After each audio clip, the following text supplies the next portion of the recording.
ఏవండి, మీతో మా తమ్ముడి గురించి మాట్లాడాలండి. మీ తమ్ముడు గురించి మాట్లాడడానికి ఏముంది? అయినా నాకు అంత టైం లేదు ఇప్పుడు.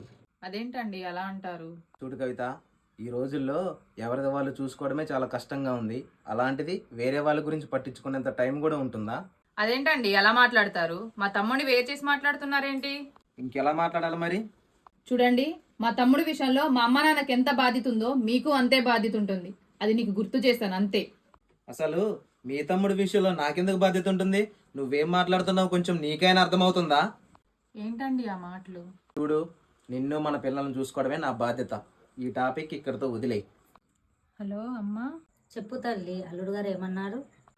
ఫోన్ చేసి మాట్లాడుతా అన్నారమ్మా. అవునా, సరే తల్లి. అమ్మ కవిత, అల్లుడు గారికి చెప్పమ్మా, కొంచెం నిమ్మలంగా చెప్పమని. ఎందుకంటే వాడు కోపం వచ్చి బయటికి వెళ్ళిపోతాడమ్మా. అసలు ఈ రోజులు బాగాలేదు కదమ్మా. సరే అమ్మా, చెప్తాలే. నువ్వేం కంగారు పడుకు వాడి విషయంలో. వాడు ఎక్కడికి వెళ్ళట్లే అమ్మా. ఆయన నిదానంగానే చెప్తా అన్నాడు.